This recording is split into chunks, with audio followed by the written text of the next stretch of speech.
I gave it to you. Yes. I got Te-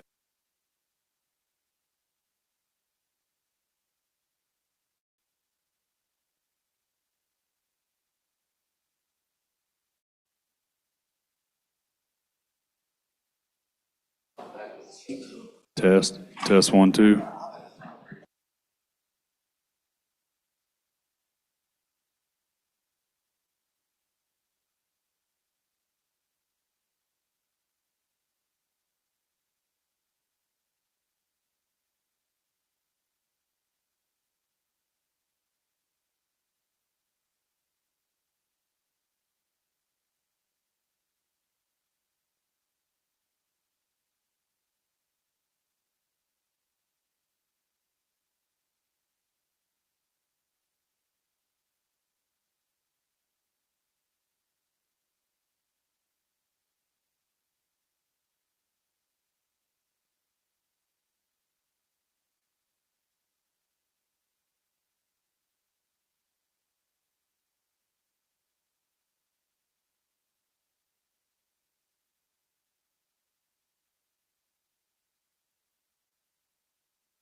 Technical difficulties.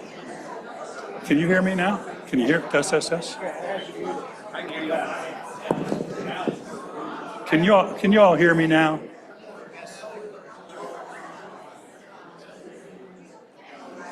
Can you hear me now?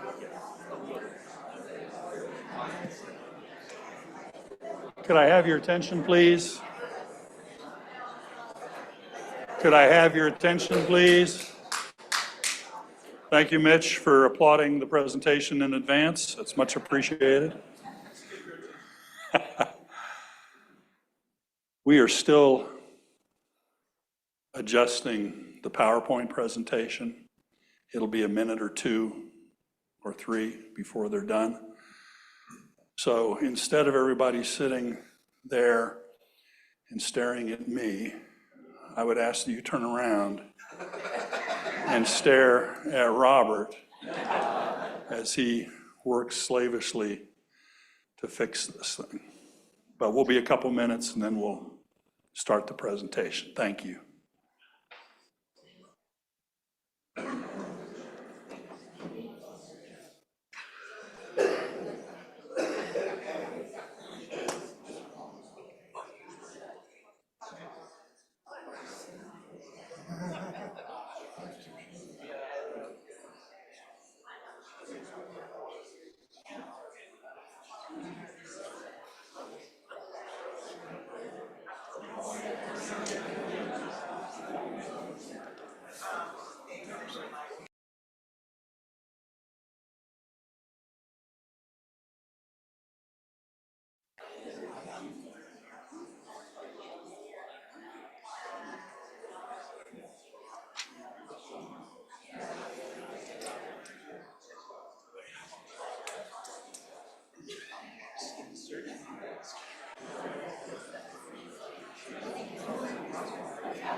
I think you got it.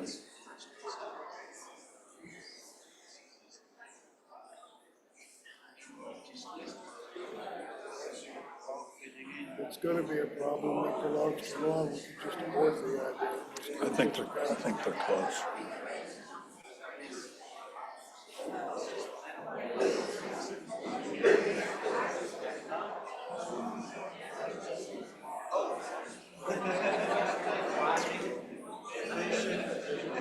Yes.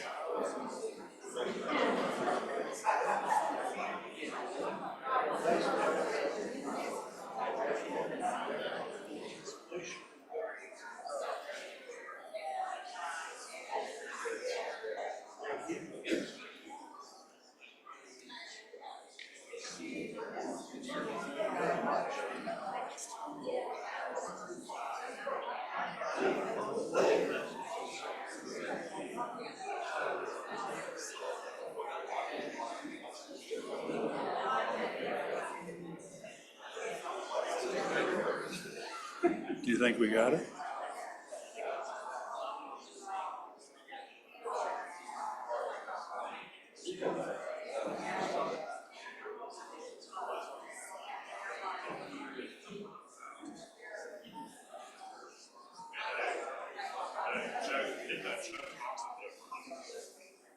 Go ahead.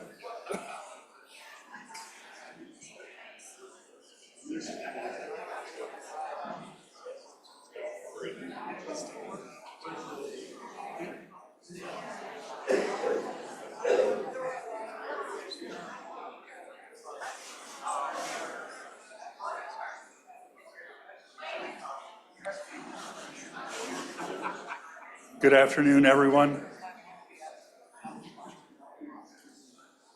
Good afternoon. Good afternoon, Bill. We're ready to start. We apologize again for the delay. Welcome to this member presentation regarding a proposed amendment to the Declaration of Restrictive Covenants with regards to leasing and short-term rentals. My name is Dave Hunter. I currently serve as the board president.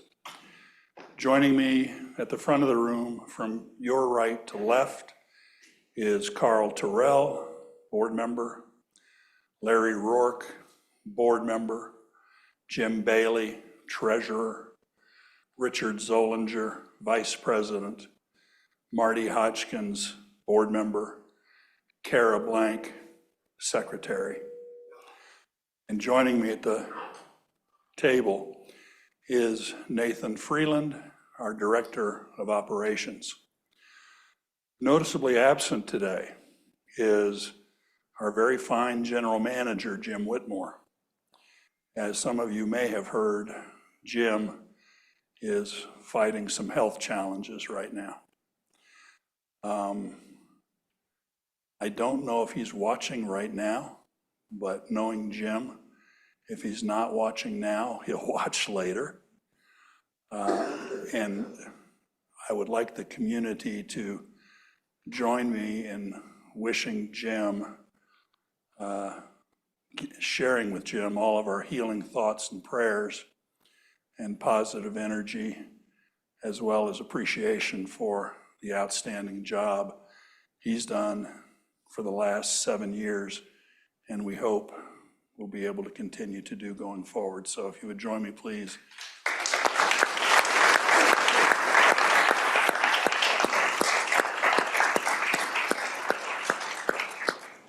That concludes the presentation.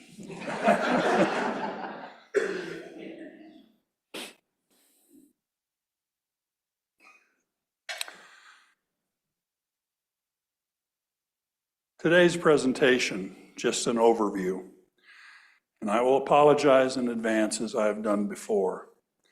Of necessity, this presentation is somewhat wordy. It's not conducive to short, pithy comments. It requires some explanation and detail. We'll go through the presentation in the following order. We want to share with you the board's guiding principles, an executive summary, share with you again the proposed amendments. We want to talk about rules enforcement at CFPOA. We want to share with you CFPOA and STR's facts. We want to share with you the CFPOA and the legal predicament, threefold: reasonableness, ambiguity, and the lease form. We'll share with you the board's goal in pursuing the path that we have pursued. We will share with you the best way forward, a member vote. We'll share some closing comments. Hopefully, we'll be able to share with you in the PowerPoint presentation the cover letter and ballot that will be going out to members electronically tomorrow, outlining next steps, and then we'll open the floor up for member questions and answers.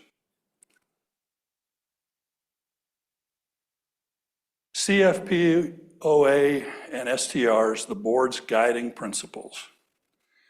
This board is not in the business of preserving STRs or in the business of eliminating STRs.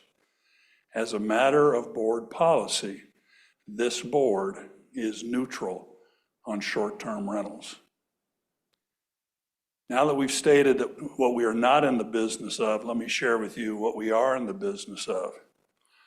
We are in the business of charting a course that deals with the reality of the law. We are a North Carolina corporation / POA that is governed by North Carolina law and a set of governing documents, not by personal opinions. We are in the business of dealing with the facts. And this board has worked really hard, and last year's board worked really hard over the past year and a half in researching counseling, discussing, debating, considering all the facts, all the various divergent opinions that members have, and have decided upon this course of action. What are we focused on? We're focused on the enforcement of rules and regulations. Why?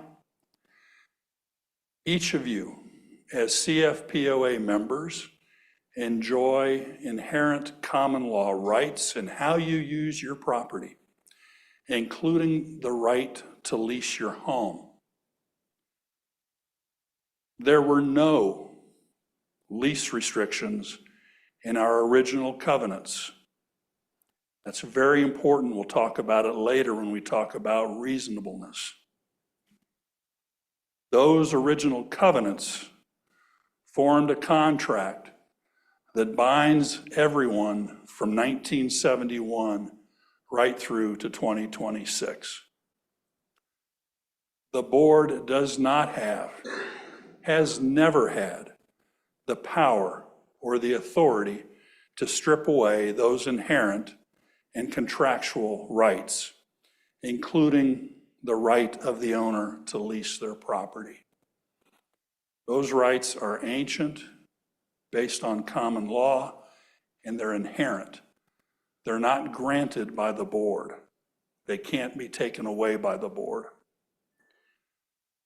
The enforcement of rules and regulations is the best, most defensible, consistent, and least intrusive way to manage short-term rentals within CFPOA.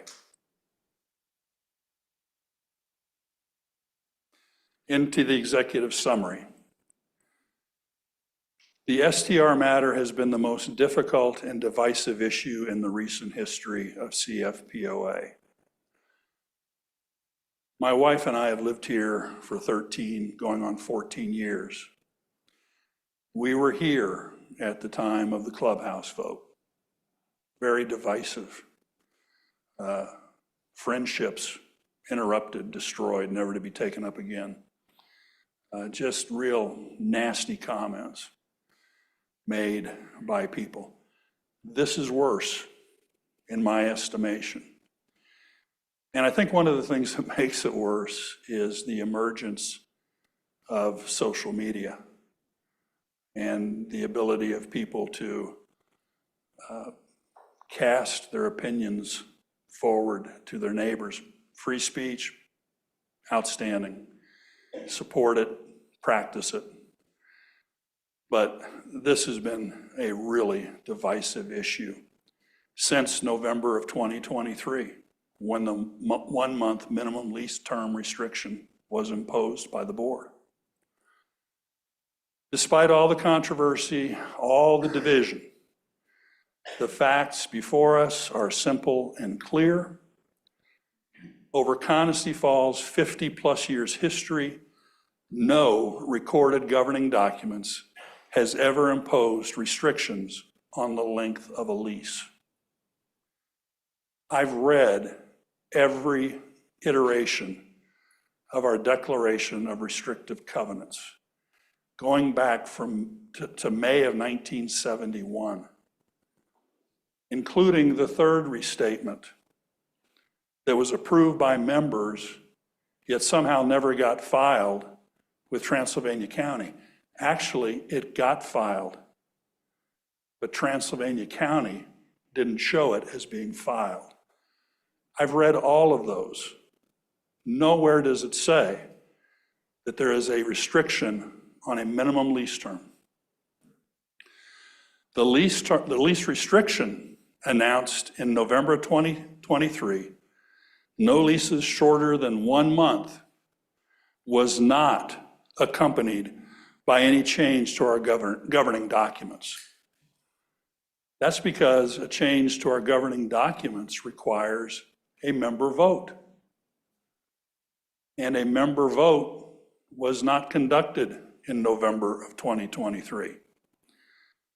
The logic being, while we were significantly deviating from past policy and management practices within CFPOA, technically we weren't changing anything in the documents. So a vote wasn't necessary. If challenged in court, the minimum 1-month lease restriction imposed by a previous board in November of 2023 would almost certainly be struck down by North Carolina courts. Our attorneys have shown us this.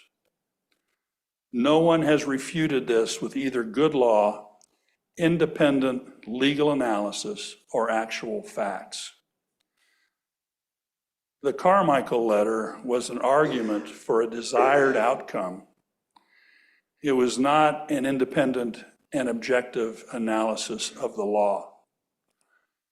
When a client goes out and engages an attorney with a specific outcome in mind, that attorney honors that engagement to the maximum degree possible to create the most favorable outcome for that client. That means that that attorney makes arguments that support the viewpoint of the client, does not present any contradictory points of law. They exclude it. It's got a purpose of persuading. That's what a legal argument does. For CFPOA to maintain this likely unenforceable lease restriction poses an increased risk of CFPOA losing a lawsuit, not to mention ongoing membership division. It presents a major obstacle to community healing. I don't know about you, but to me, it makes inherent sense that we want to have documents, governing documents, covenants that we believe will be upheld if challenged in a court of law. And what we've learned, and we'll go into this in detail later, via independent, objective legal analysis, is that if challenged in court, the 30-day, the 1-month minimum lease term restriction would likely be found to be not enforceable. North Carolina appeals courts have ruled consistently in matters such as these, and in fact, in situations with facts very similar to those of Conisty Falls. The board strongly and unanimously recommends the approval of the proposed amendments. Those were emailed to members on December 4th, in which the board, after seeking feedback on those amendments for 2 weeks, voted unanimously to approve those amendments on December 17th. This was not a recommendation that was made lightly. It was based on extensive study, due diligence, and upon our reliance on the objective advice of counsel. It is based on listening to all sides, including the Carmichael letter. I saw a piece today sent out by an anonymous group that says that the board was dismissive of and disparaging toward the Carmichael letter. That letter was written to the board. The board had no obligation to release it to membership, but we had asked for opposing viewpoints. And having received one, we felt it was incumbent upon us to release it to the community in the interests of openness and transparency. We did that. We also shared the letter with our legal counsel to review it. We wanted to ascertain whether or not the points made in that letter were governing in this matter. Referring an opposing legal opinion to your counsel for review and analysis hardly represents dismissive actions on the part of the board. It's exactly the opposite. Sharing that document with the community, as we did, quite frankly, in the face of significant opposition, sharing that document with the community as we did is hardly dismissive of that Carmichael letter. If you approve these amendments, the consent order, for all practical purposes, will be eliminated.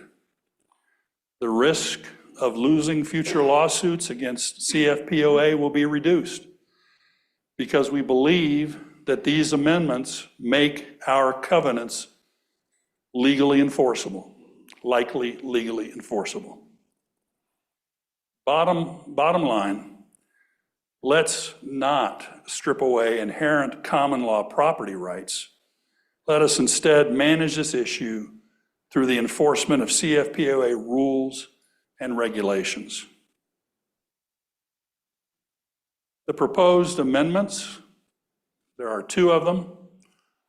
The first one, resolved that the members of the community shall be asked for their vote to approve the following amendment to the fifth restatement of the Declaration of Restrictive Covenants of Conestee Falls, Article 18.a. A, delete the sentence, no transient tenants shall be permitted. B, insert the sentence, all leases shall be for a term of no fewer than 2 consecutive nights. Now, many of you recognize that language. Many of you, if you were here in 2017, voted on an identical amendment to our covenants, which was passed by membership by a margin of 76% to 24%. Some have suggested that that vote never took place. That's not true. There's evidence of the vote taking place, including a report from the then Elections Committee, as well as references to the vote by our then legal counsel and references made in board meeting minutes and in board planning session notes. So disavow yourself of the notion that the 2017 vote never took place. Regrettably, it was never filed. And we can spread the blame for that far and wide. I would say I was just a rookie incoming board member that came on after the vote, so I have no responsibility for it. There's plenty of responsibility. It's a sad thing that it happened. And if approved, it will not happen again. The second amendment, an amendment to Exhibit A to the Declaration as follows: resolved that the members of the community shall be asked to vote to approve an amendment to the lease agreement attached and incorporated as Exhibit A to the fifth restatement of the Declaration of Restrictive Covenants for Conestee Falls that removes the word months in paragraph 1 so that the language of the lease is consistent with the above proposed amendment. Those are the proposed amendments that you will vote on. Why do we recommend these amendments? We're recommending them because they remove the likely unenforceable, if approved, they remove the likely unenforceable 1-month minimum restriction, decreasing the risk of future successful litigation. It approves a minimally intrusive restriction that CFPOA counsel advised in both 2016 and 2025 would likely be upheld.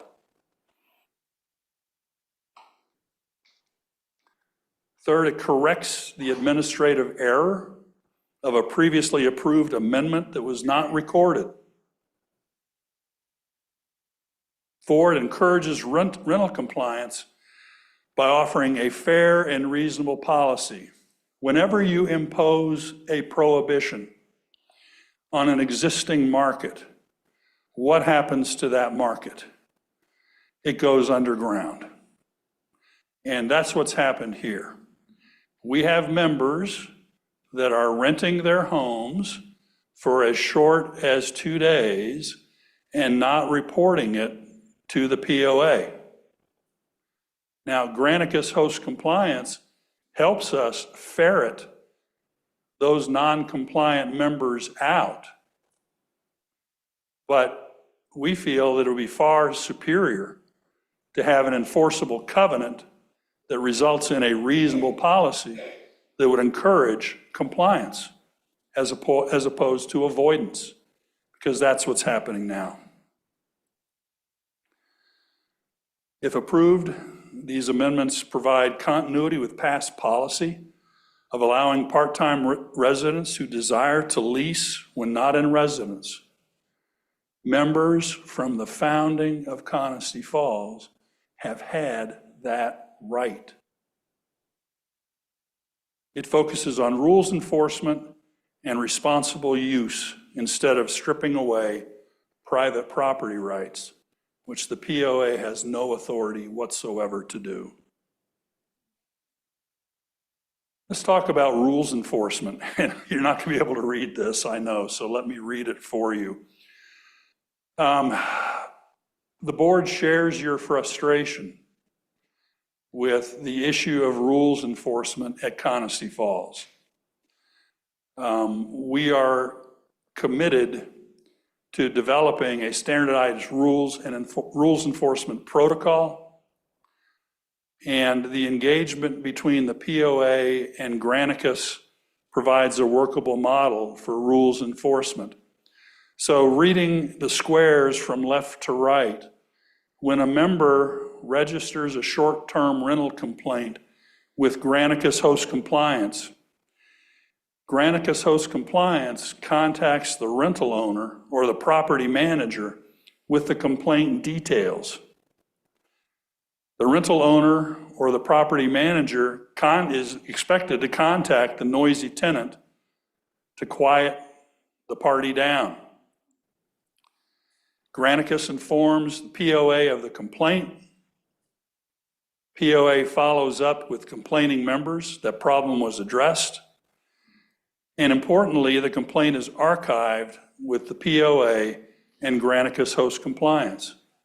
That way we can develop a database. If we have specific properties that are routinely offending and breaking and violating our rules and regulations, we want to focus our attention on those properties to whatever degree we possibly can.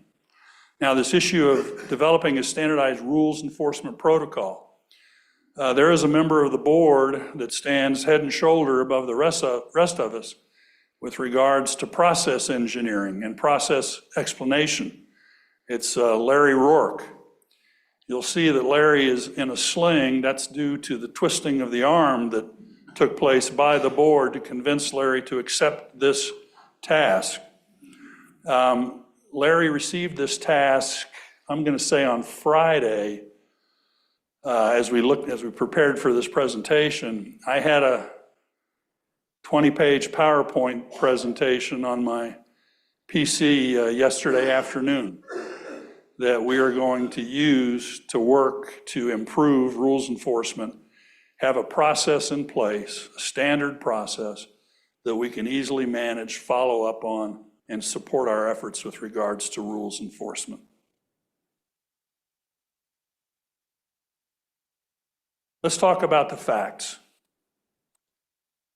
Largely unrestricted short-term rentals have been allowed since the founding of CFPOA in 1971. STRs are nothing new at Coniston Falls. There have been messages posted saying, well, this is going to destroy the community. This is something so new and so radical that it's going to destroy the community. It's nothing new. We've always done this. On top of that, STRs have long played a significant role in attracting new homeowners. Survey results indicate that as many as 50% of POA members first rented here prior to purchasing. Now, you might be sitting there thinking, well, yeah, they were long-term leases. 93% of the leases at Coniston Falls are short-term for 2025. 93%. We'll get into that data a little bit later. Furthermore, short-term rental tenants are only a very small percentage of total annual CFPOA outsiders. We estimated between 3 to 5%. The rest are family members, guests, visitors, contractors,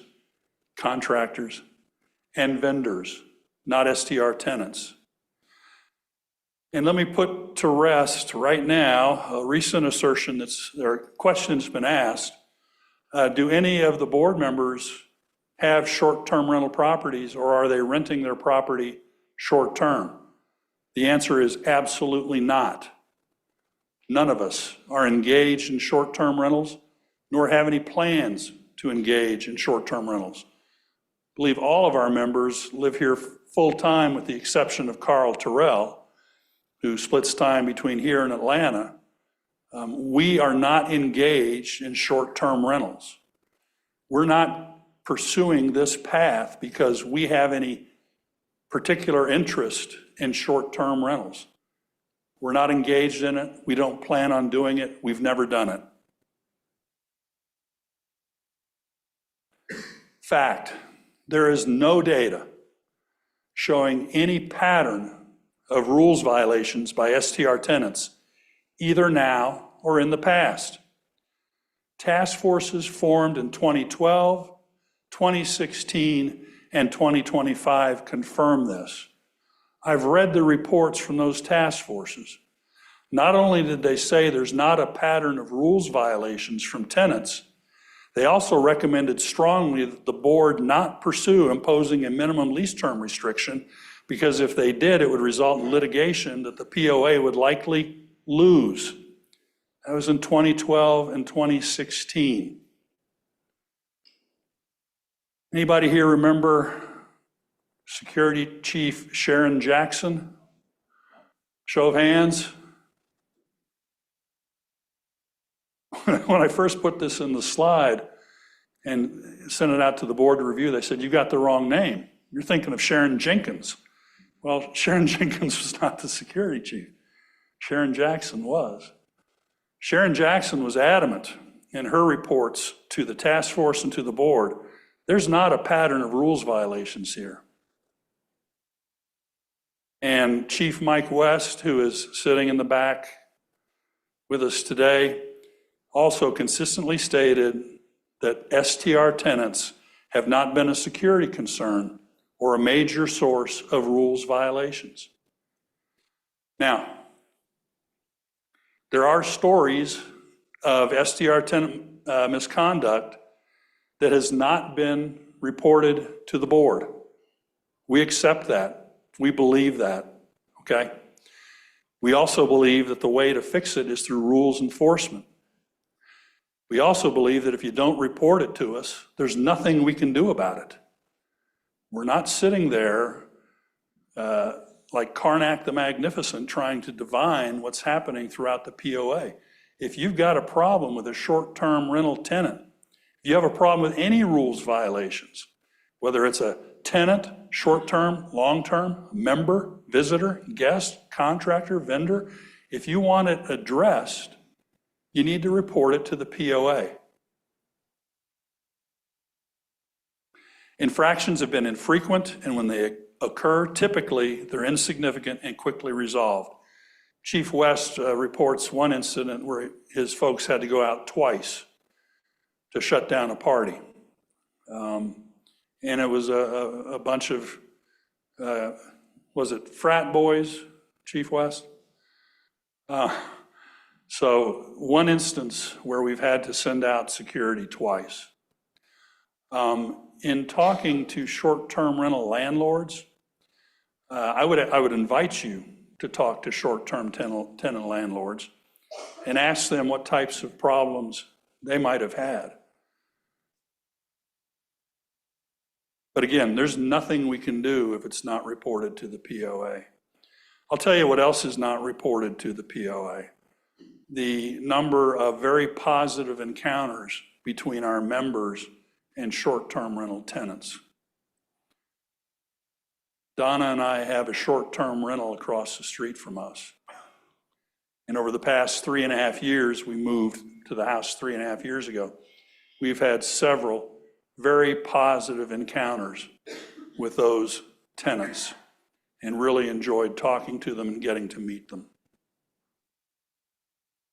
Let's talk about lease statistics.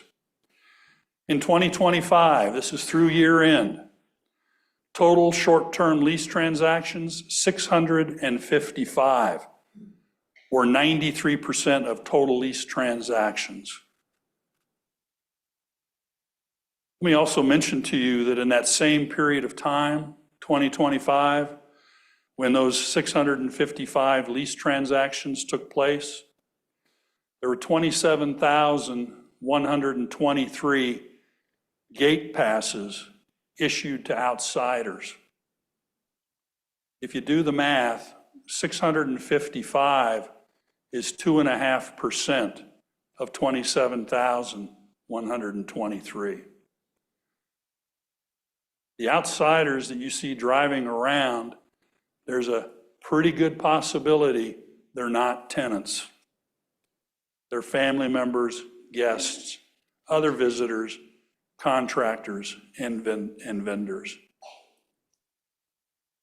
In the same period, the total number of long-term lease transactions, 50, or 7% of total lease transactions. The total short-term rental nights leased, this excludes long-term rentals. The total short-term rental nights leased, 3,663 nights. The average lease duration on a short-term rental, 5.59 nights. In that period of time, all of 2025, in those 3,663 lease nights, a total of 29 STR complaints were registered with CFPOA security or Granicus host compliance. That's the equivalent of one registered complaint per 126 nights leased. I don't believe that represents a pattern of violations by short-term rental tenants. Tenant registration fees of $131,000 have been paid through 2025 for short-term rentals.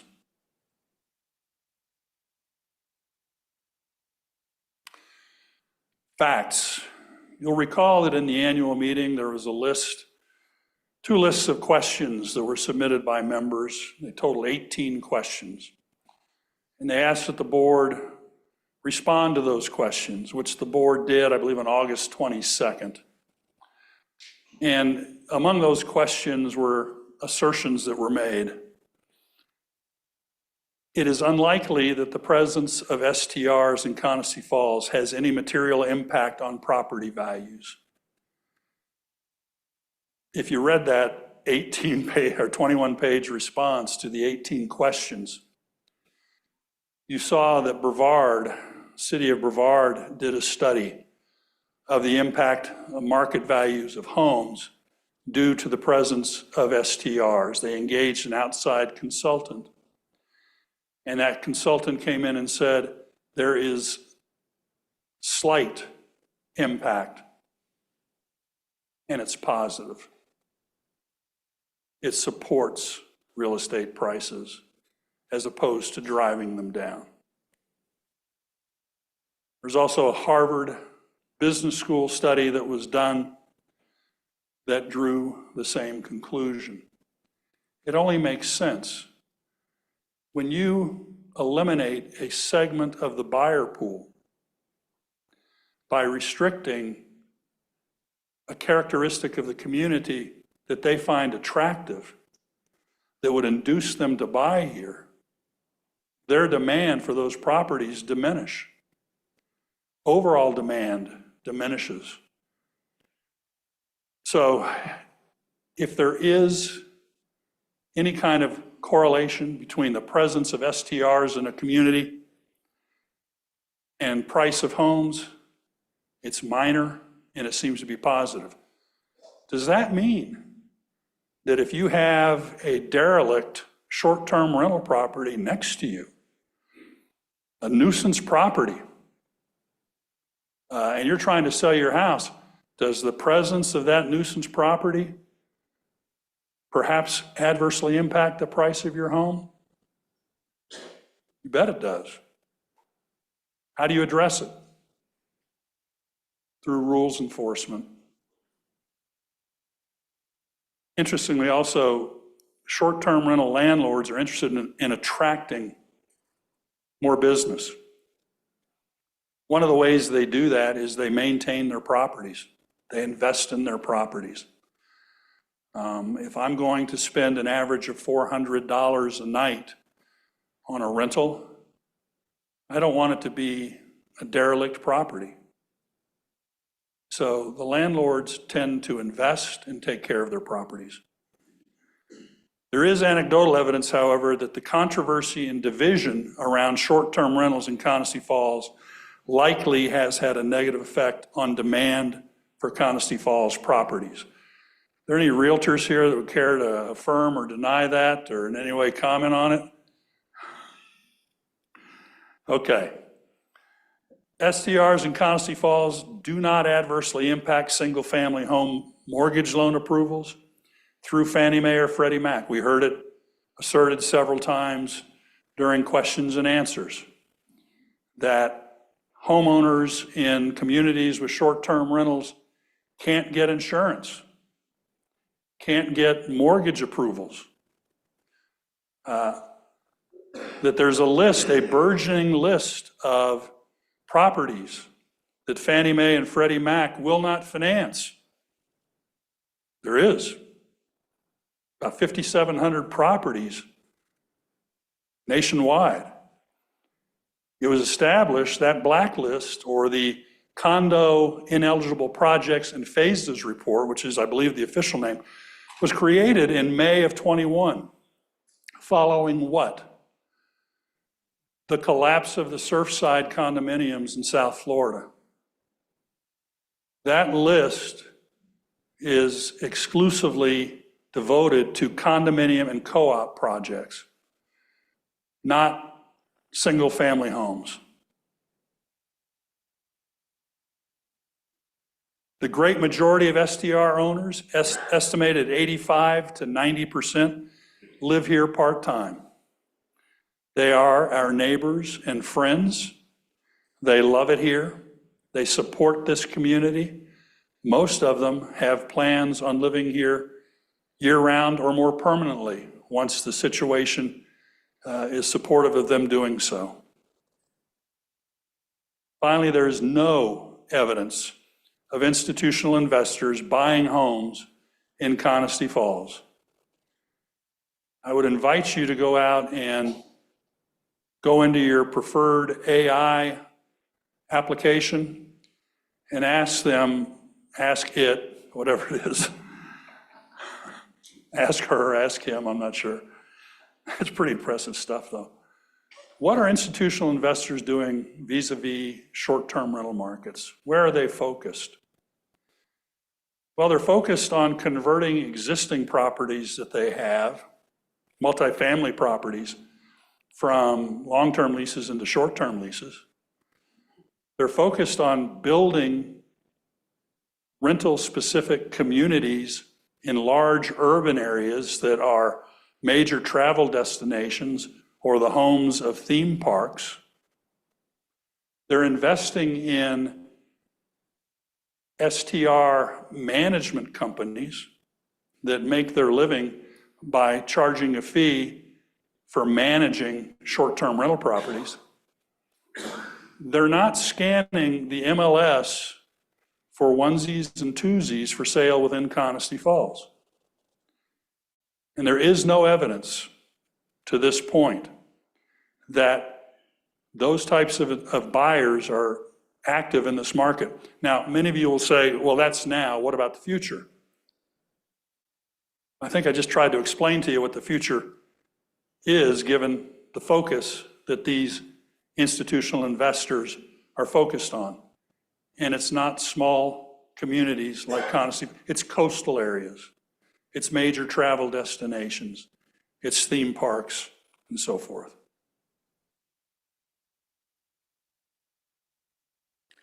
We're in a legal predicament. As explained by the independent and objective legal guidance memorandum provided to the POA by Parker Poe in 2025, as well as by our previous attorney, Robert Dungan, in 2016, the law of North Carolina makes clear that the 1-month minimum lease term restriction is likely unenforceable. Let me stop right there and tell you something. When we engaged Parker Poe, we made it clear to Parker Poe we were indifferent as to what they told us. We were not interested in them providing us an opinion or analysis consistent with any position that we had taken. We wanted their analysis to be independent and objective, not driven by board agenda. Because of that, we never shared with Parker Poe the Dungan legal opinion. We thought that would be prejudicial. We thought that would taint the independence and objectivity of that legal analysis. But here we are, 2 attorneys, 2016, 2025, coming up with the same conclusion. So why is it likely unenforceable? Well, you've heard the word reasonable or unreasonable. It's unreasonable because it conflicts with the original intent of our founding 1971 covenants. Those covenants contain no restrictions against rentals. In fact, they contain language reflecting an expectation that members could rent their Coniston home when not in residence. But again, the right to rent is a time-honored common law right. So let's talk about reasonableness, original intent, and the concept of reasonableness. The North Carolina Supreme Court in Armstrong versus Ledges HOA ruled that an amendment to covenants must be reasonable. By the way, there's been people out there saying the board has said, well, the board has told us you can't amend the covenants. Why are we proposing an amendment to the covenants if we can't amend the covenants? We can amend the covenants. The amendment has to be reasonable in light of the original contract struck between the parties in the original Declaration of Restrictive Covenants. So back to Armstrong v. Ledges. We hold that a provision authorizing a homeowners association to amend a declaration of covenants does not permit amendments of unlimited scope. Rather, every amendment must be reasonable in light of the contracting party's original intent. Goes on to say, if there is a majority who wishes to restrict rentals, the law will not subject a minority who wish otherwise, if by doing so the amendment imposes a new restriction in conflict with the original bargain of the covenanting parties. So any amendment needs to be reasonable, needs to be minimally intrusive, cannot overreach, cannot be of unlimited scope. The second issue is ambiguity, ambiguous language. We've all seen the no transient tenants language adopted in the 4th and then repeated in the 5th restatement of our covenants in 2009, 2016. That language was relied upon in 2023 by the board to impose the minimum 1-month rental term. It has no fixed meaning tied to a specific time frame. It is, in other words, ambiguous. And what have North Carolina courts done when considering cases and restrictions that are founded upon ambiguous language? North Carolina courts consistently reject amendments to covenants that use or rely on ambiguous language to restrict property rights. property rights always prevail. Courts routinely strike down ambiguous covenants in favor of the free use of the land.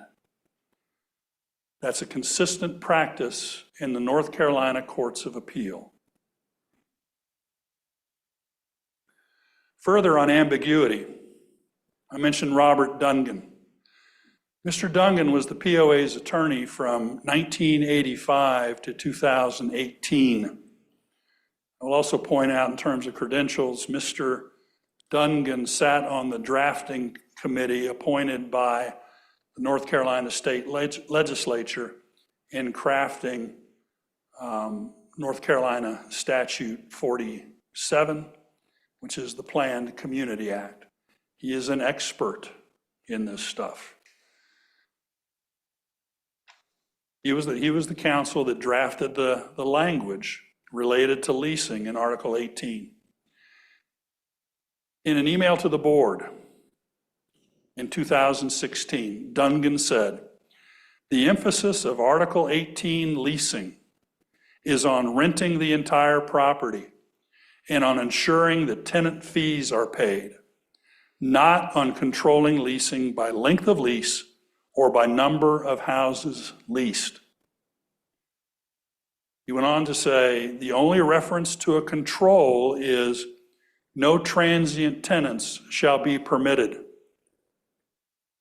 While I could not find any case law on transient tenant situations, I believe that this would be construed as nightly renting, such as a hotel or inn operation.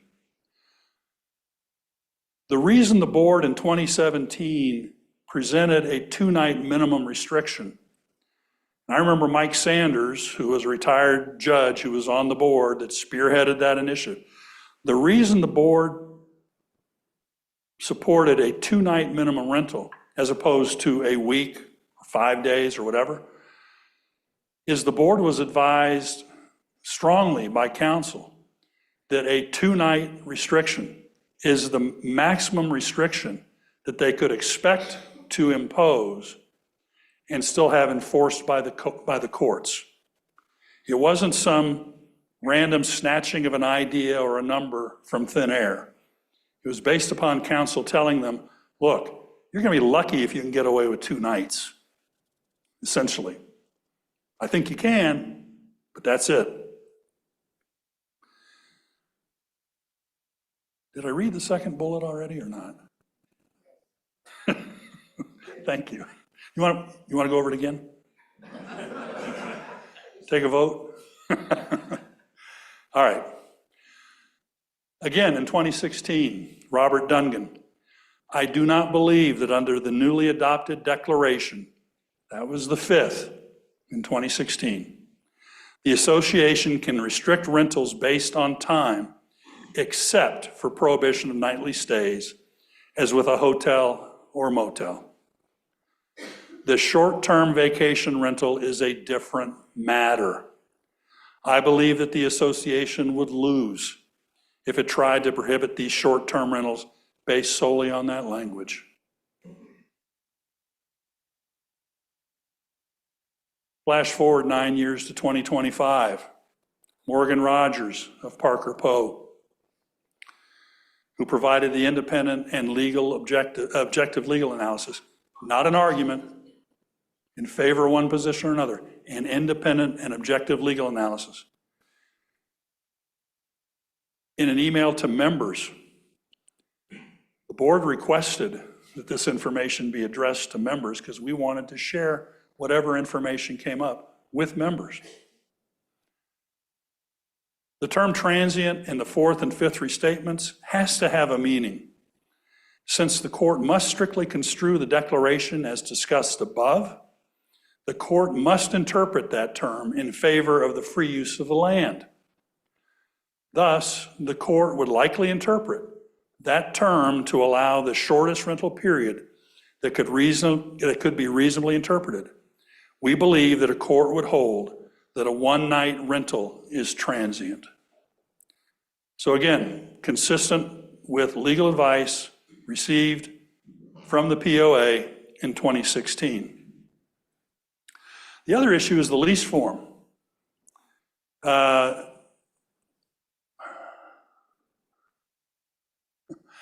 Attorney Dungan is the copyright holder of the lease form attached as Exhibit A to our declaration. That's also being amended. We're asking to be amended that we strike through the word months in the first paragraph. This form was relied upon by the CFPOA board and council to impose the 1-month restriction in 2023. They announced that in their announcement to the community of the new restriction. In November of 2017, shortly after the 6th restatement, the unrecorded, unfiled 6th restatement vote was held, he received a memo from the board asking this question: what is the effect of Article 18 on the term of leases by individual members? Dungan's response: based on the recent amendment, 6th restatement, all leases must be for a term of no fewer than 2 consecutive nights. Otherwise, the term is by agreement of landlord and tenant. It's up to the landlord and tenant. Board question: does the inclusion of Exhibit A, the lease agreement, in the Declaration of Restrictive Covenants and cited below establish a minimum lease term, or may the term be amended by agreement between the parties?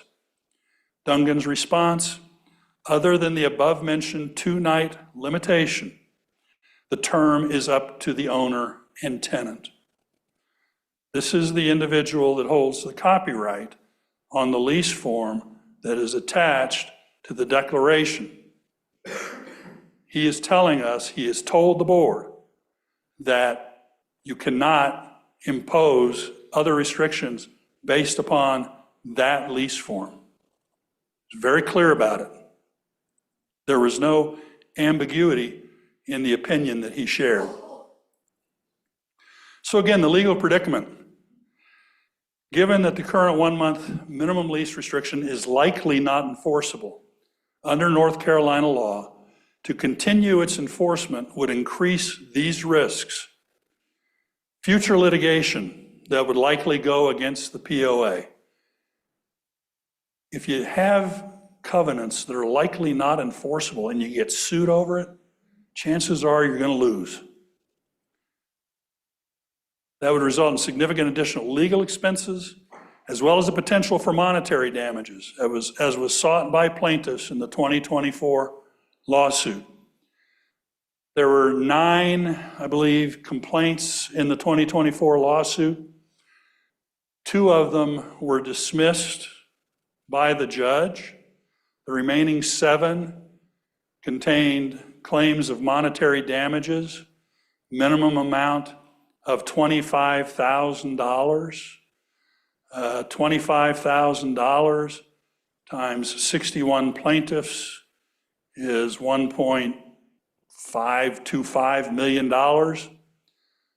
times 8 counts is, or 7 counts, $8.49 million. That had we proceeded and lost, potentially, at a minimum, potentially, that the POA could have lost. Individual members, along with CFPOA, could be named as parties to such litigation.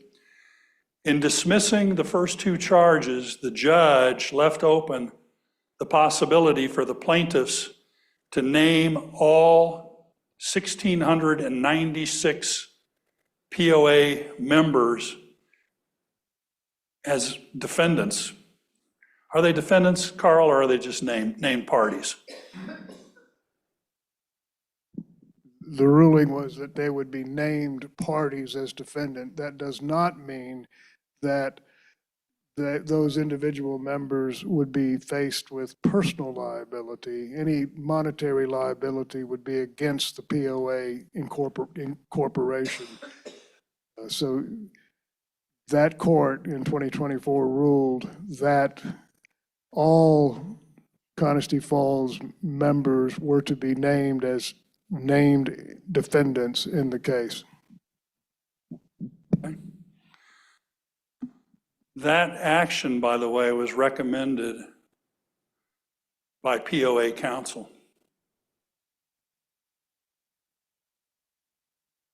Additionally, per CFPOA legal counsel in 2025, the 1-month restriction in the August 2024 consent order is likely not enforceable against the 1,635 CFPOA members who are not plaintiffs in that lawsuit.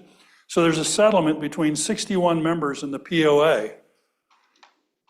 And then we turn around and say, well, you other 1,631 are subject to the terms and conditions of this consent order. Our attorney, in its independent, objective legal analysis, says they do not believe that that would be enforceable. So what are the board's goals? We have 3 main goals. Number 1, you've seen these before in writing. I'm sure you've all read them with great interest. Minimize the risk of future litigation against CFPOA with the possibility of CFPOA members being named as parties, as almost happened in the 2024 lawsuit. We don't want that to happen again. Maximize the likelihood that our declaration of covenants is enforceable if challenged in court. Finally, protect and safeguard the Coniston Falls lifestyle we all enjoy to the maximum extent allowable under North Carolina law without stripping away private property rights. Those are the goals that, along with the guiding principles, drove the board along the path that we've pursued over the past year and a half. The best way forward is a member vote. Things like these should never be decided by unilateral board action. Article 17 of the Declaration of Restrictive Covenants provides detail for amending the declaration. This declaration may be amended at any time by the affirmative vote of a majority of the valid ballots cast by voting members in good standing via a written ballot or electronic ballot ordered for that purpose.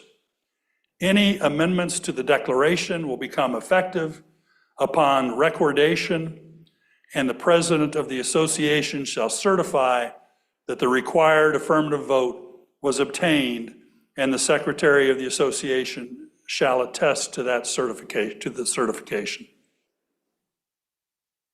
So our declaration provides for member vote to change the declaration.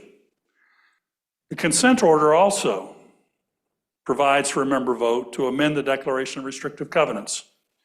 It's right in the consent order. Should you decide to amend the covenants, you should do that through a member vote.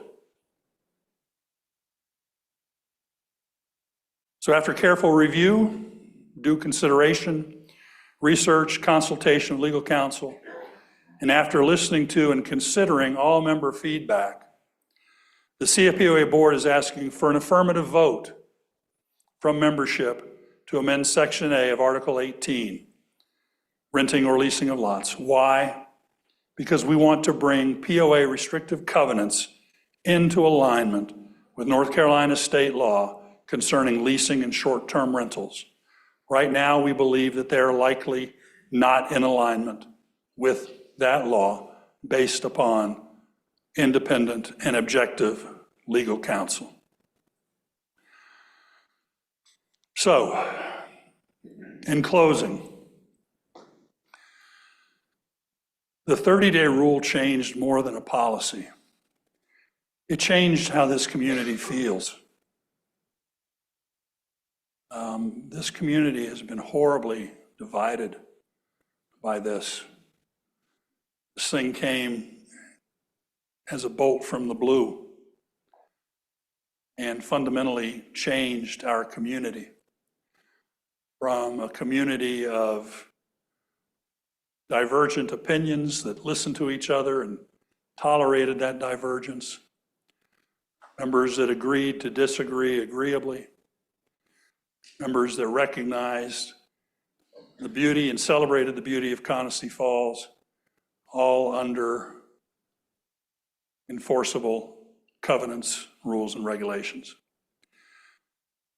The actions in imposing the 1-month minimum lease term left neighbors frustrated, divided, and uncertain.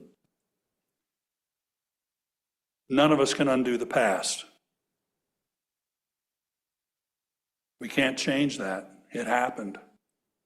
But we can choose how we move forward. And the amendments proposed by the board respect the law, protect the community, and begin the work of rebuilding trust, and allows the POA to consider possible other reasonable amendments, which we are doing. The board is considering several additional amendments with regards to rentals. Why aren't they being presented today? Because we're not at the point where we've presented it to the community in advance, where we've asked for feedback, where we've seated perhaps a task force to consider those changes. The work isn't done yet.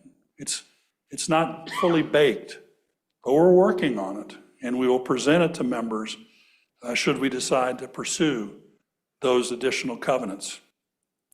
This is not about sides or blame. It's about caring for the place we call home together.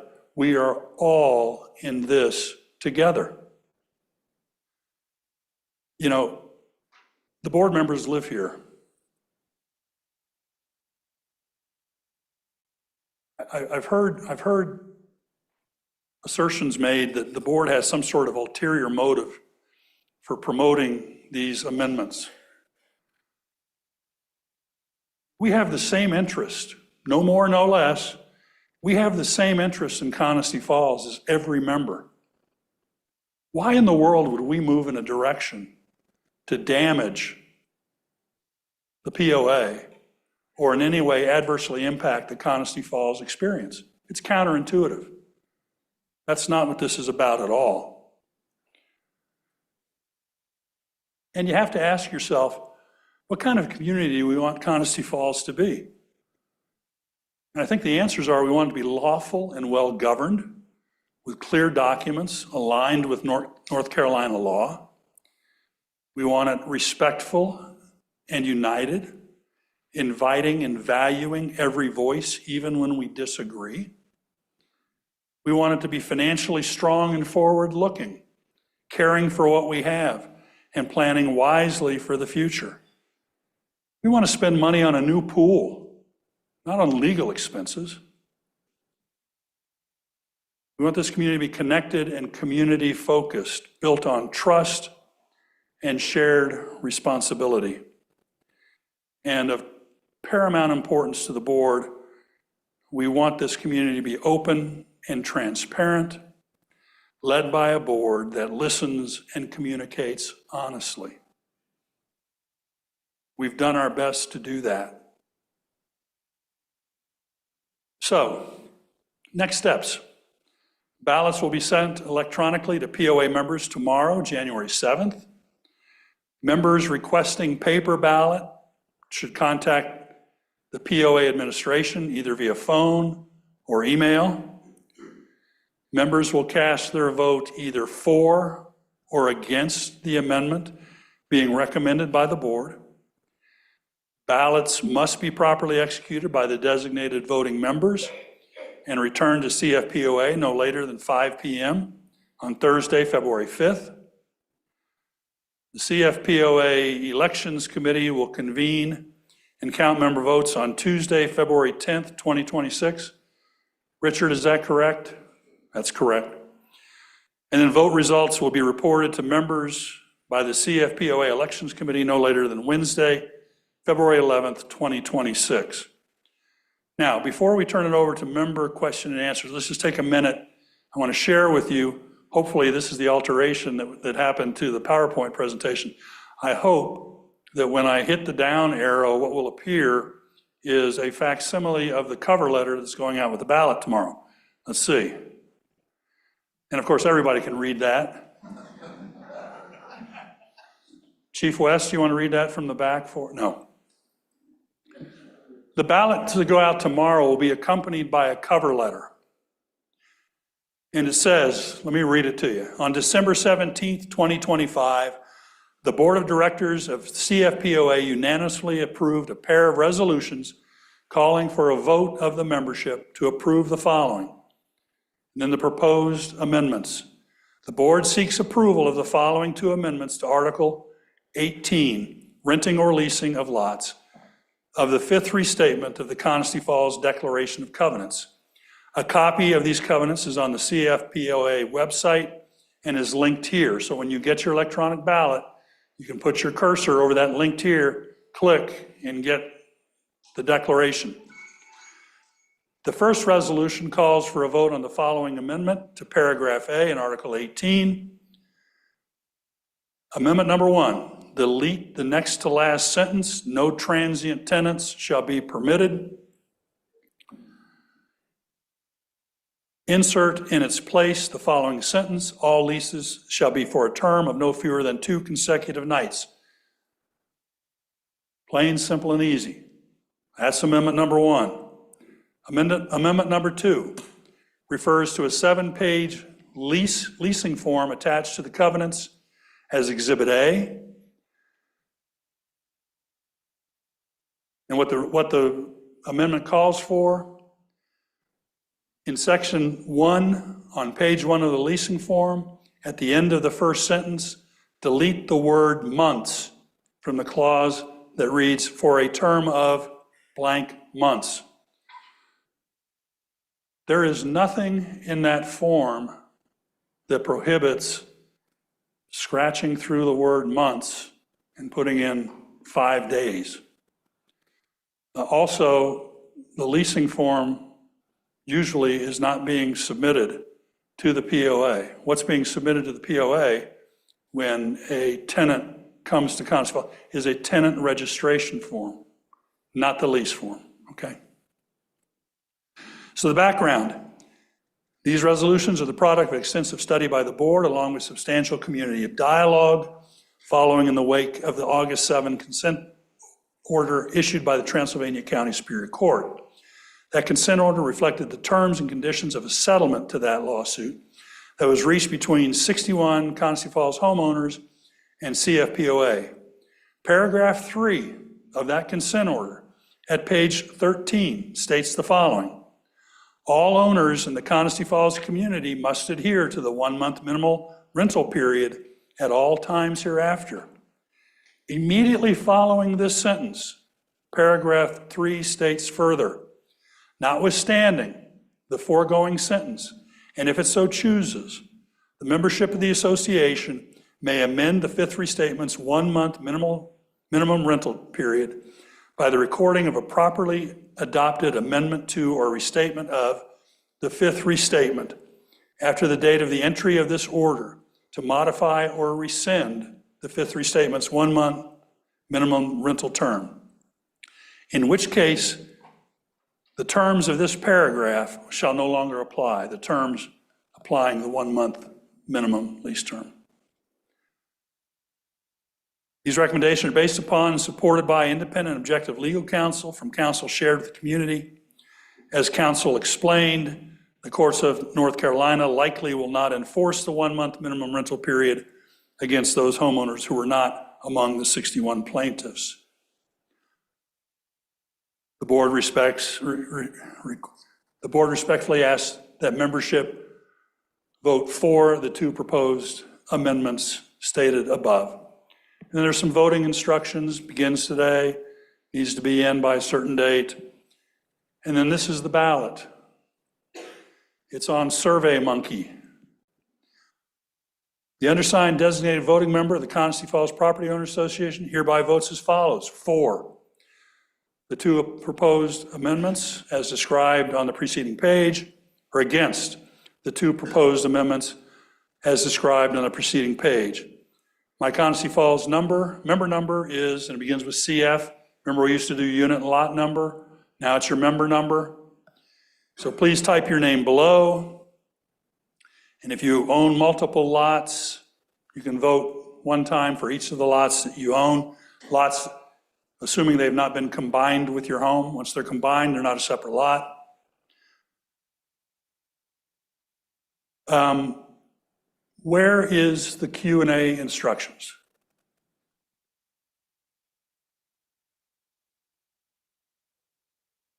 I think I did it again, guys. Oh, outstanding. Thank you. You may recall last board meeting I got done, closed the PC, and I think we're good. Okay, member Q&A. Every member, please state your name for the record, ask your question or make your comment, abide by the 3-minute time limit for every speaker so that everyone gets a chance to ask their questions and no one dominates the discussion. Do not return to the microphone for a second time, including for follow-up questions, until everyone who wishes to do so has their opportunity to speak. Do not interrupt other speakers. No personal attacks. We will not discuss the current STR litigation on advice of counsel. So the Cherry lawsuit is off limits on advice of counsel. With that, we will open it up for questions and answers.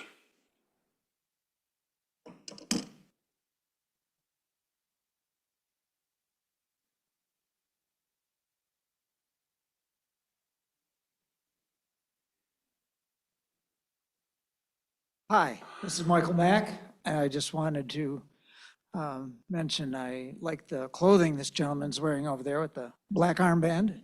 Fits well. Very good job today. Appreciate all the efforts of the board. One question I had in a recent email from you, you indicated that the number of properties engaging in STRs was in single digits. I'm having a hard time thinking about that number and thinking 61 plaintiffs on the consent order. To me, this is like, there's a whole bunch more than what I'm interpreting as less than 10, right? So I'm not sure what you can address about that, but if there are indeed only 9 people or less than 10 people in here that do that, is it at all reasonable to provide addresses of those houses so that the community understands when they hear a noise or something that it could be possibly a short-term rental? Thank you. Thank you, Mike. Based upon the early efforts of Granicus Host Compliance, just so you understand what they do, they use artificial, I hope you don't mind them sitting down, I'm old and fat, but what Granicus Host Compliance does is they use artificial intelligence to go out and scan the over 70 platforms used by short-term rental providers to advertise their services. Granicus has been provided a comprehensive list of Conestee Falls addresses. And so as they go out and they scan these 70 platforms and they identify a property that is not amongst the 61 plaintiffs or perhaps has not paid a tenant registration fee, and there's various ways that Granicus, black box, top secret ways that they do that, identify those properties. They alert the POA of the existence of those properties, and the POA begins to follow up, trying to resolve that issue with those properties that were not plaintiffs. Last pass that we received from Granicus, and Nathan, update me if I'm wrong, Granicus has identified a total of 75, approximately 75 properties within Conestee Falls engaged in short-term rentals. The vast majority of those identified on that list are plaintiffs, the 61 plaintiffs. So we have preliminary anecdotal evidence of another 14 or so properties engaged in this type of activity, and we're working to address and resolve it with those owners. Does that answer your question, Michael? Well, where does the single digit? Single digit, single percentage, single digit, I'm sorry. So 75 is less than 5% of 1,500. So the percentage total is about 5%. Thank you for the opportunity to clarify that. Does that answer the question, Michael? Yes, thank you. Thank you. Hey, good afternoon, everybody. Al Pacheco. So I was going to ask if we voted in favor of these amendments, would the lawsuits be dropped? But based on your comment, you can't comment on it. My sense is if we vote affirmatively, the majority of the homeowners, and say, okay, you know, as a community, we'll allow for 2-day rentals along with whatever that may bring into the community. Is there anything that says that they will not keep going anyway? So I want to The pose current lawsuit, correct. okay? It's certainly a consideration in my mind, right? Because So, a very small, Al, let if me I make could sure. just finish my I thought. want to make sure I understand it. All right. Go ahead. So in my mind, because I've been associated with other homeowner associations over the half a dozen homes that we've owned around the country. And there is no guarantee that near-term resolution will take care of the long-term discussions that need to be had, right? Long-term what, I'm sorry? Discussions, I'm going to put it that way, right? In whatever form they may take. So that's certainly in the back of my head that says, personally, I feel like, okay, we're going to capitulate. But then what next, right? Will there be something next year that comes about that we're going to have to tackle with because of this, because it didn't get resolved? You know, to maybe 15 of the 61 plaintiffs, satisfaction? Not sure. Anyway, just something to consider, right? Yeah. In my mind. So the second question is, at what point will the rules of engagement, if you will, that you kind of alluded to, which is, these are the rules, you will abide by them, and then what are the teeth behind those? That we might look at and say, that's reasonable. Would it be, hey, look, short-term rental. Is my 3 minutes up? Man, I talk a lot. I tried to help you. Yeah, that's fair. That's fair. All right. So Are you asking, do we know for a fact that if these amendments are passed, that the lawsuit goes away? one, that the lawsuit goes away. No, And we don't two, know that. Fair enough. That's what I was surmising from that, right? The second one is really, what teeth do the rules have for enforcement? Will they lose their privileges for a year if 3 violations? Just talking out loud here, right? So something to contemplate. Thank you. Thank you, Al. The ability of POAs to enforce their rules and take punitive steps in the enforcement of those rules are quite limited. Fines of $100 per day during the course of the violation. There's a process that begins with a member filing a complaint with the POA following up on that complaint by talking to the offending member about it, following up to see if the complaint was resolved. If there's a repeat of the complaint, the association might invoke the fining powers. That's the result of it going through the general manager or director of operations in the absence of the general manager, and then to the judicial committee, and then a further appeal to the board. We're questioning what we can do. Some of the actions that we've taken, and correct me if I'm wrong, Nathan, this is an operational issue, where we have had various violations of the rules and the regulations. We've suspended RFID access, is that correct? So if you have suspended RFID access, when you, as a member, come onto the community campus, you need to go to security. go through security every time. We turn off key fobs. So you can't access fob-controlled spaces such as the pool or the activity and wellness center, unless another member helps you circumvent that. You know, it's interesting, there was a comment at the recent chat about tailgating at the gate.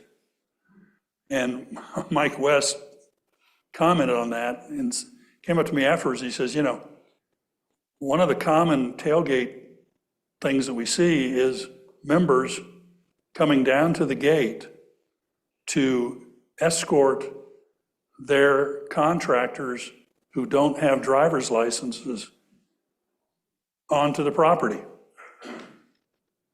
So once again, we have a violation that's being committed by members. Mike, did I describe that accurately? A violation being committed by members, and they're in cahoots with the offending party. So we're looking, Al, we're trying to figure out what's the maximum we can do, what's the maximum speed and velocity in which we can do these, and how we can address these issues so that to whatever degree possible, they don't repeat themselves. First, my name is Maricela. I'm an owner here, obviously. First, great presentation. Thank you for the emails. Thank you for everything you've done. Great job. Question, Granicus, I think it's how you pronounce it? Granicus, yes. Okay, how much is that costing us per year? One. Let me answer that question. Okay. Approximately please. $14,500. Is that correct, Nathan? 14,500? Yes, A year? a year. Wow. Okay, that's cheap. Okay. We think it's a good value. We prefer not to refer to it as cheap. No, I'll say it's a good value. It's a good value. We think it's a good value. I mean, I'm thinking if we're down to, and the approval goes through with two nights minimum, 2 days minimum, is it still necessary? That's another question, but at that price, that doesn't sound like it's tremendous amount. Let me just say, let me respond to, that's a really, really good point, okay? We engaged Granicus Host Compliance before. We did it back in 2018. In 2020, we cut them off because there were no complaints, okay? That was a mistake. We should have held on to them. The reason for it is they help us generate data that is specific to short-term rentals that we can then turn around and communicate and share accurate data with the community, okay?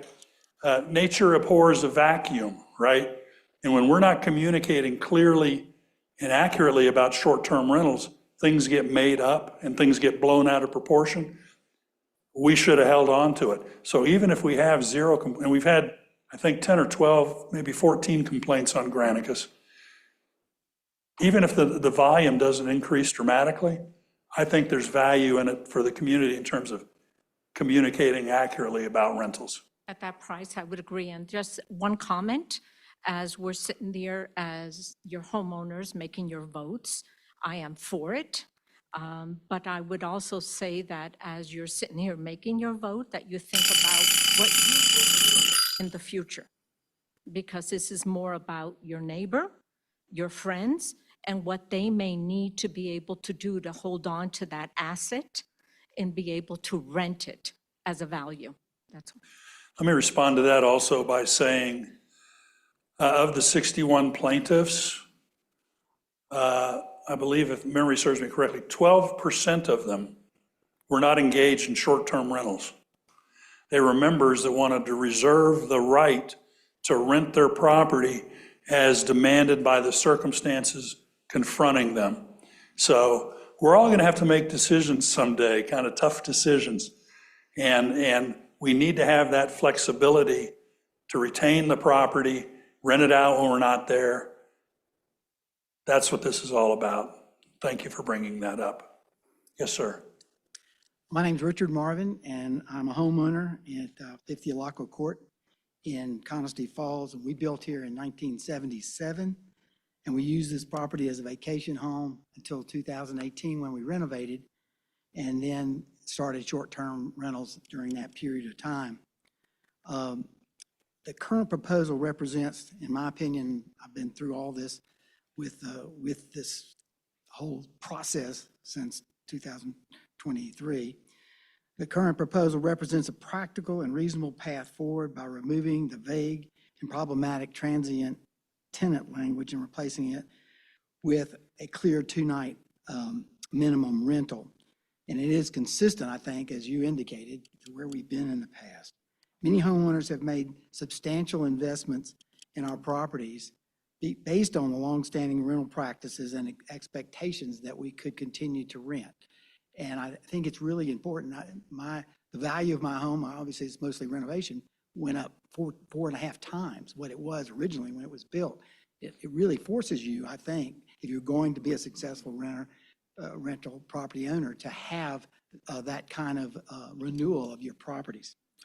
The board, I think, wisely retained one of the best attorneys in the state, Parker Poe, and I've had a lot of chance working with them in my career. And With Parker Poe? With Parker Poe, yeah. I'm an investment banker, and they did a lot of the bond documents that we. Are you an investment banker that's buying properties in Coniston Falls? Yeah, in 1977, I think I was 20 years old. How prescient. Anyway, it is important to understand that a rejection of and this is to the people that are all of us out there, the rejection of the proposed amendments by the majority of the voting homeowners would not eliminate short-term rentals in Coniston Falls.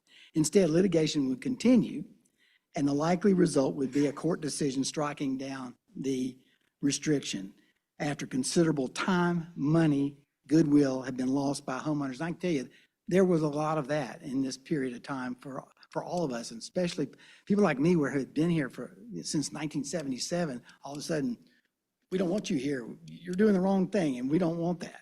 That bothered us a lot. The continuation of short-term rentals provides members accommodations to their guests, and Coniston Falls beyond what a single family can provide. That's a lot of the people that rent with me are actually having guests up, and they can't accommodate them, and I think that's important. Just want to finish the last comment. For these reasons, I strongly will support the continued right to allow short-term rentals in Coniston Falls. It does not alter the predominantly single-family nature of our community. Doing so is consistent with the case law in North Carolina, respects property rights, reduces financial and legal risk, and offers the best opportunity to resolve this issue for the benefit of the entire community of Coniston Falls. Thank you to the board for going through this process with us and looking at it objectively and neutrally. Thank you. Thank you, Richard. Hello, my name is Sue Austin, and I'm a homeowner. I have been trying to sell my house for 2 years since my husband and I got married. And this whole issue of not allowing people in the community to rent their home less than 30 days has impacted me greatly financially. I was told back in May that I could no longer rent my home. I was doing it just to support paying double mortgage. And obviously my husband and I didn't need to live in 2 separate homes.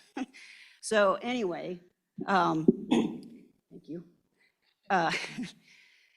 I was told in May that I could no longer rent my home less than 30 days. I was told that I had to pay a $183 fee for somebody that stayed overnight one night. And since then, I took my home off of the Airbnb, and I did not rent it the entire summer. That impacted me financially greatly. So having this board come to this conclusion, I think is very helpful for everyone. The questions I would have going forward are, if somebody is staying in your house for a weekend, are you still charging $183 for the weekend versus somebody that's staying 30 days or more? Obviously, the people that stayed overnight for one night didn't even use the facilities here. They were in the house having a birthday party or actually celebrating Mother's Day with their mom, with 3 adult children. So they didn't even use the facilities. So for people like me that are trying to get rid of our house, we're just trying to make ends meet. And for us to have to pay $183 for a one-night stay, we had to pay Coniston money for that. So is that going to be addressed? The $183 fee? Yeah. You'll recall that going into 2025, the fee approved was $400. That was rescinded and moved back to the $183 that was being charged. Do I have to? That was being charged for a tenant registration fee. Director Larry Rourke and Director Kara Blank have done extensive analysis on the $183 fee. It was just approved. What was the fee for 2026? 100 what? $192, a 5% increase. For 2026, it's something we're continuing to look at, Sue. And we looked at it in real detail. What are the actual costs associated with generating and managing that tenant registration and the whole process associated with onboarding tenants for a vacation here at Coniston Falls. So it's something we're looking at. Right now, the fee is $192. That's what we're going to charge. We'd be more than happy to sit down with you and discuss it further if you would like to do that. So that's a one across-the-board fee, no matter how long they're staying? 2 nights versus 30 nights versus whatever? It's a fee associated, I'm sorry. Somebody can say something? No. Okay. It's a fee associated with the costs of processing the tenant registration. It's an administrative fee. Well, I'm going to say something about administration. So I talked to administration, I filled out the tenant registration form, and I told them who was coming and how long, and I still had to call the guard shack because that information was not passed on to security. So there's a breakdown in communication between administration and security for whatever reason, just to let you know. We're aware that the system has leaks in it. One of the capabilities of Granicus Host Compliance is actual online tenant registration, as opposed, right now it involves filling out the form, taking it over to admin looking at it, or if you're not here, admin will text or email the form to the absentee landlord. They need to fill it out, they need to scan it, send it back to admin. It's a very manual, very inefficient process. One of the capabilities of Granicus is a much more streamlined, internet-driven tenant registration. So we could send it to you, you can fill it out electronically, send it back to POA. The admin can then send it over to the guard shack, all that stuff is streamlined. We're working on it. And it is part of the Granicus package. Thank you. Thank you, Sue.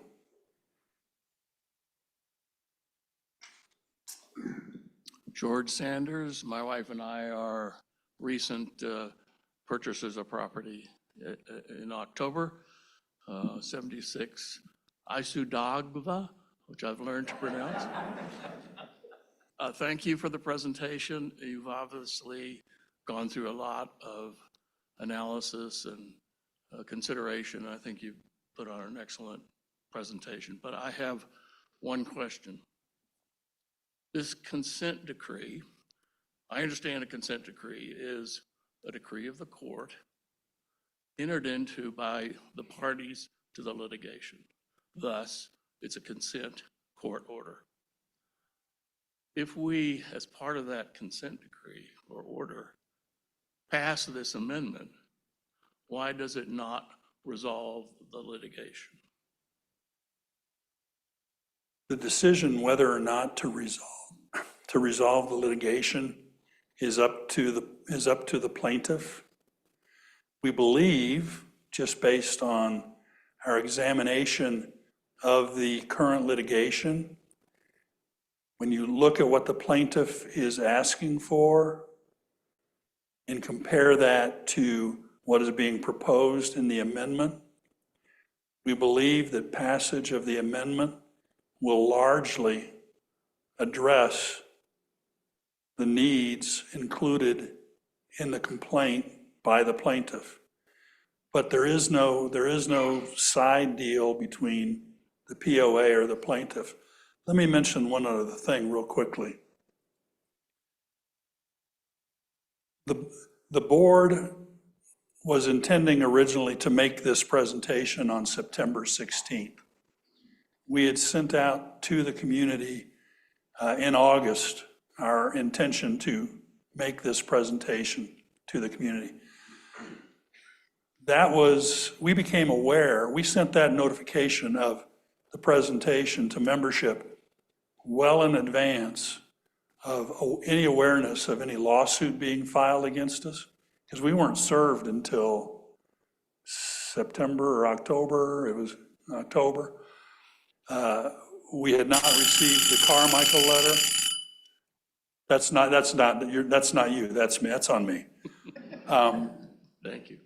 So the presentation made today was not in any way determined by the Cherry lawsuit. The presentation and the amendments were developed by the board in consultation with legal counsel in advance of the lawsuit.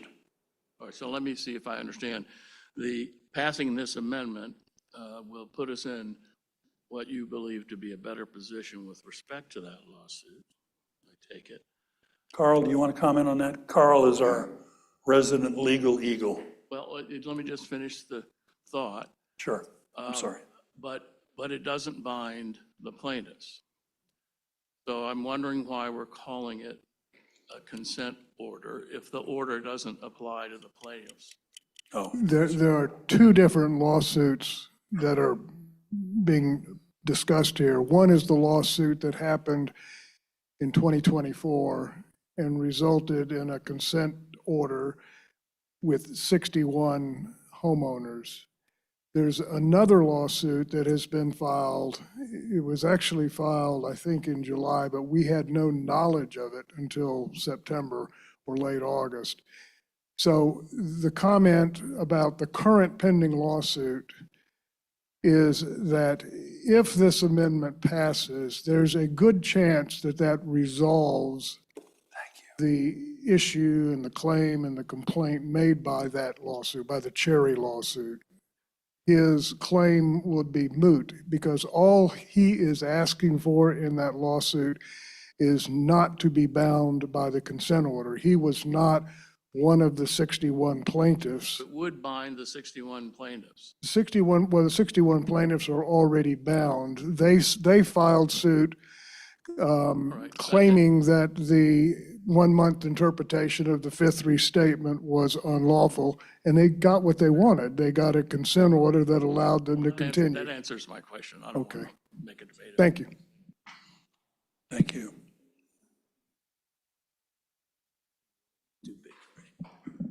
I'm Bob McGinnis. I live on Osaruga Court. And I guess I love this fight between a bunch of lawyers and in which it's very interesting intellectually, but I'm not a lawyer. I did research on Ms. Carmichael's law firm, and they represent hundreds of HOAs, POAs in this state. Gives them a lot of credence to say what they have to say. So the question I have in your vetting for a law firm, how many HOAs and POAs have a client relationship with this attorney and Parker Poe? How many? I don't know the answer to that, Bob. That's what I was afraid you were going to say. Well, you were part of the vetting process, I believe. I was, and I was not impressed with the attorney's authoritativeness on this subject matter. Okay. He was wishy-washy, and he also said, anybody that wants to litigate against this community has a long, hard task ahead of them. That was not shared with this community. And that's what he said. He said, they're not going to get satisfaction at this courthouse. They're not going to get satisfaction in an appeals court. The only thing they got is the state Supreme Court. That's what I interpreted, what he said. I was there for the first meeting. So, but I want to find out what is his pedigree in doing HOA, POA, client. What is it? Go find out. So if you're hanging your hat on somebody that doesn't have the experience level to be objective, Bob, what are we hanging our hat on? Bob, let me just speak for a minute about the Parker Poe Law Firm. It's one of the finest law firms. No, Don't interrupt me. Okay.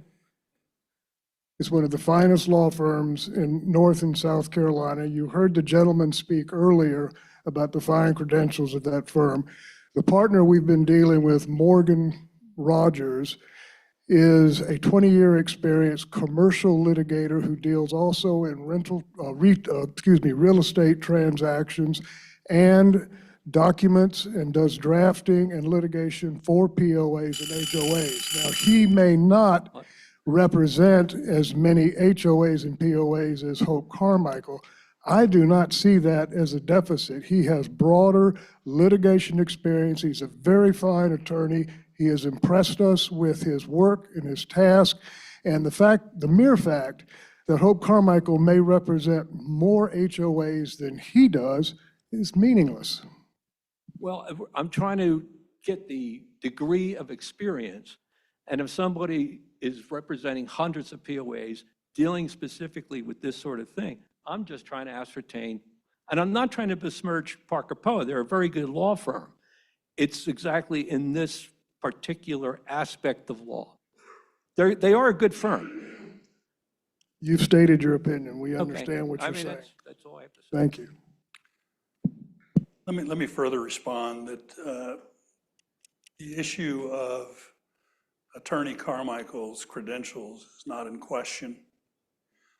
The important distinction is what was requested of Attorney Carmichael versus what was requested of Morgan Rogers. What was requested, and it self-discloses in the Carmichael letter, that Attorney Carmichael represents a group of anonymous CFPOA members opposed to any amendment to the Declaration of Restrictive Covenants.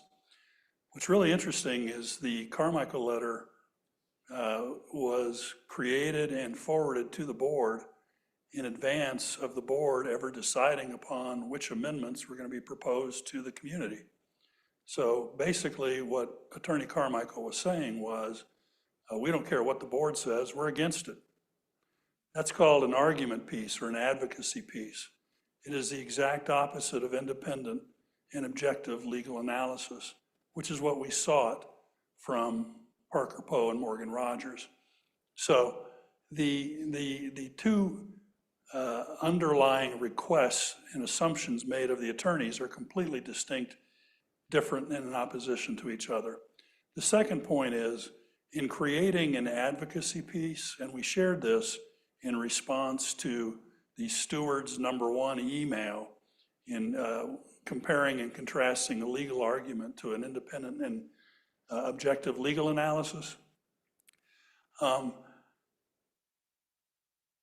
If a group of anonymous Conisty Falls members had gotten in touch with and engaged Attorney Carmichael in advance of the stewards of Conisty Falls, and that group was in favor of the amendments as opposed to against the amendments, Attorney Carmichael would have written a compelling argument in support of her client position in support of the amendments, because it's an argument.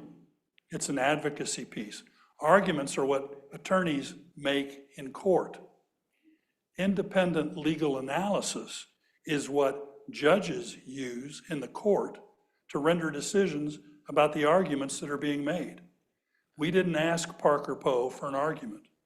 We asked Parker Poe to study, analyze independently, objectively, what they thought a court would do if these matters were brought before the court. There's a very serious and distinct difference between the two. Just as a point of further clarification. Yes, sir. I'm Chris Wonder. I live on Conisty Trail, and I want to thank the board for all the thoughtful consideration here.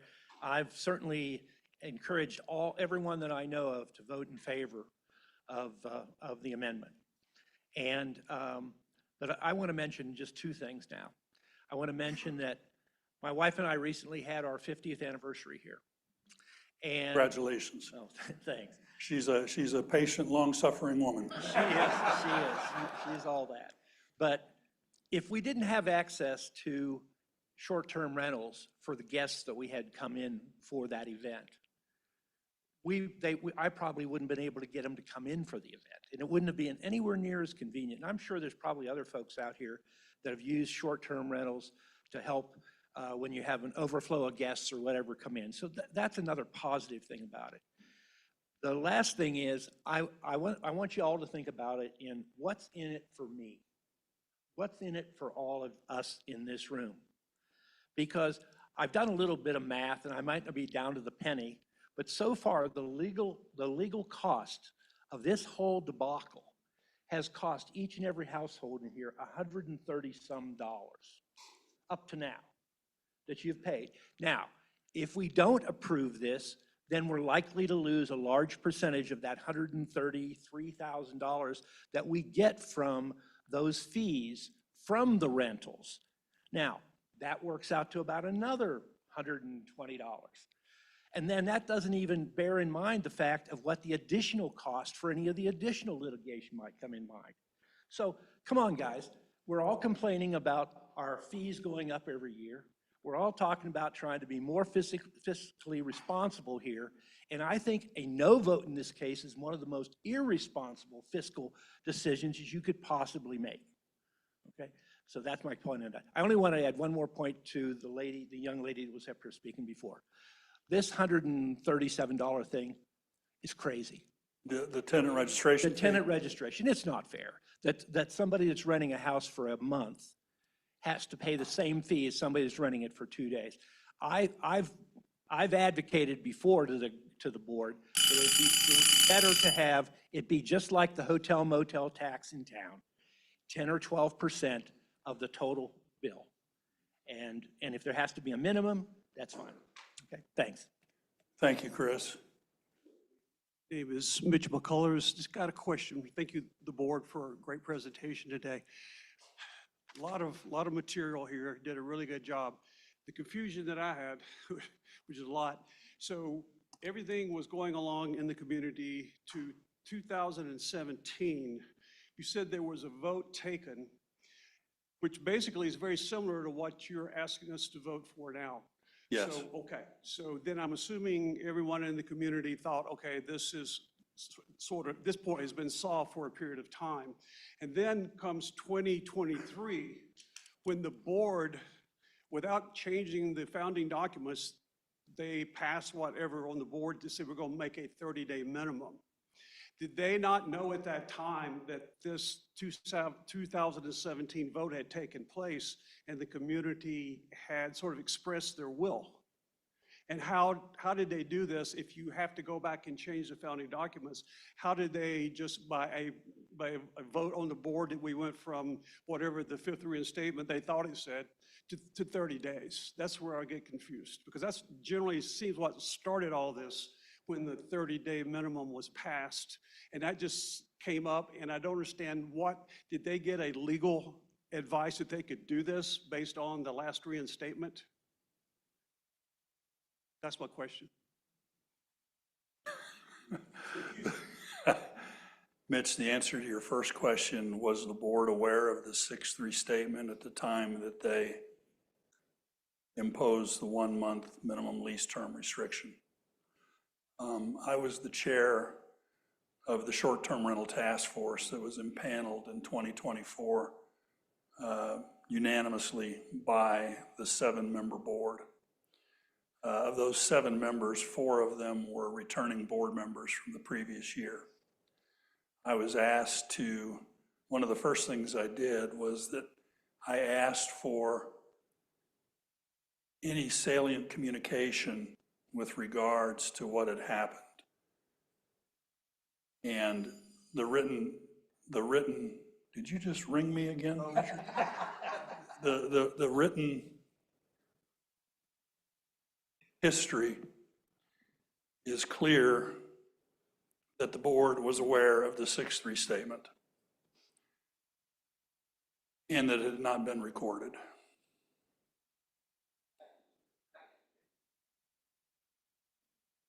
I was on the board. I know you were. I know. So when we got into this legal battle, that was the first time, as we got into it, we heard about the sixth restatement. We did not know. I was on the board and I don't lie to people, so stop. No personal attacks, right? Enforce the no personal attacks. We didn't know what it was. We started peeling back the onion on it, and we did find out there was a thing called the sixth restatement. And we started peeling the onion back further. Jim Whitmore didn't know about it. Jim Whitmore did not know about it. Bob, So then we got into it. We found out there's a sixth restatement. And we said, what is this about? Apparently, we found out there was a vote that was taken. And we found out there was a sixth restatement as a document. The three strikes that that 2017 board never did was we never found a certification to that election. We never found the signature page of that document, and it was never filed with the county. So what we were supposed to do, we can't just plop it on the county 7 years later with no signature page. So the board at that time, strike one, strike two, strike three. Bob, are you saying that the board was, did you say that the board was not aware of the sixth restatement until the litigation started? Until we got into the litigation. We didn't know about it. That's inconsistent. That, I don't care. That's what I saw. And there was voice communications, it may not be in writing, but we did not know about it until we got into it. It's inconsistent. You guys were there. Bob, it's inconsistent with the written record. Not, What you just said is inconsistent with the written record. There is an email dated early October 2023, excuse me, in which the board president wrote the board and said Alex Dale was not aware of the sixth restatement. We have now made him aware of it. October of 2023. The 1 month limit was imposed November of 2023. The lawsuit started in February of 2024. I'm talking about late 2023. When talking- we were getting into this thing, I didn't know about a sixth You restatement. stated that you didn't know about it until the litigation started, is what you said. What was your memory of this? Because you were on the board back then as well. What I recall is we could not find any verification of the vote or the recording of the vote for a long, long time. To your point, well after litigation was in progress. That's my recollection. So, Now, we may have known about it. I don't remember that. That But we had a very advanced knowledge of that document, that we knew what it was all about. It was confusing, and whatever the 2017 board was doing, they failed. Got us in a lot of trouble. You did.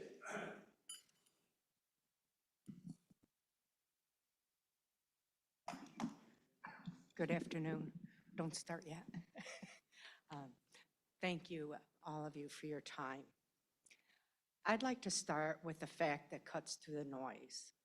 The Ledges community, from the landmark Armstrong versus Ledges case, often cited to argue against rental restrictions, updated their restrictive covenants in 2019 to add rental limits, even though their original 1988 documents have none.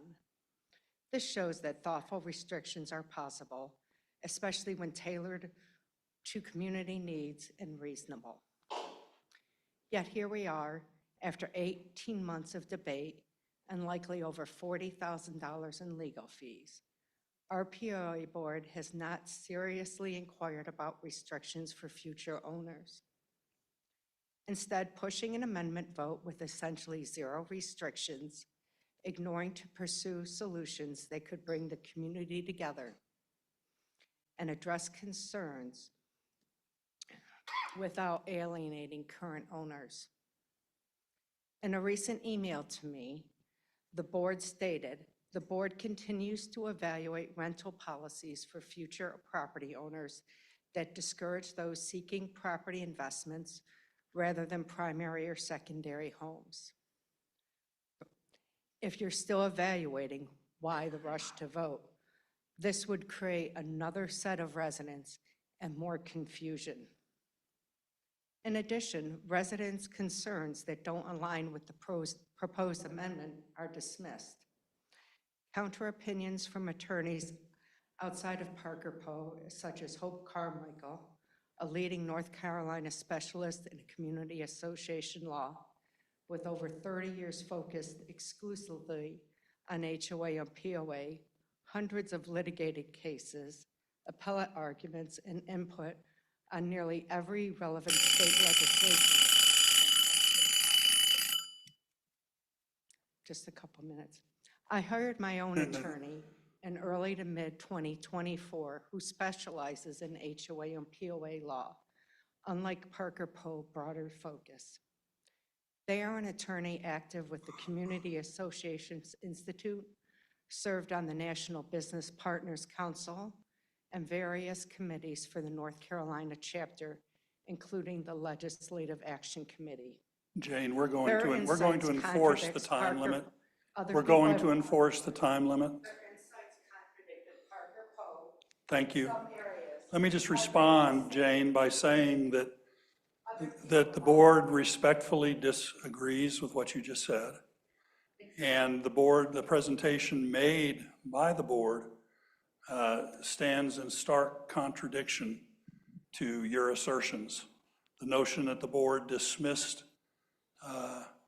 Attorney Carmichael is not supported, given the fact that we referred it to our counsel to see if there were valid points associated with that legal argument. So the entire presentation that we made stands in stark opposition to what you just said, so we respectfully disagree. Thank you. Dan Mady. I've never had a dog in the hunt, whether I'm in agreement with short-term rentals or against them. My concern was always at how it was handled, as you aptly described it, as a bolt out of the blue. I don't know how the board was in agreement to bring these amendments, if everybody was in agreement with it, but David, I applaud you for standing up there and taking the heat and for trying to address, correct the problem that was a self-inflicted wound. Quick question. You spoke a lot about North Carolina law in terms of property owners' rights. You also mentioned an attorney who in the past said you guys would be lucky to get a 2-day restriction. My question is, why are we even bothering with the 2-day restriction? Is there a difference between somebody who's going to rent 1 night, 2 nights? Why just say short-term rentals are going to be allowed? I mean, why 2 nights? We talked about that. We talked about no restrictions whatsoever. And then we went back and looked at prior legal counsel in 2019 or 2017, 2016, as well as what Parker Poe is telling us, that what Parker Poe told us was consistent with what we heard from Robert Dungan back in 2019. This is the most that you can hope to do. Now, we thought that there was a political aspect to this.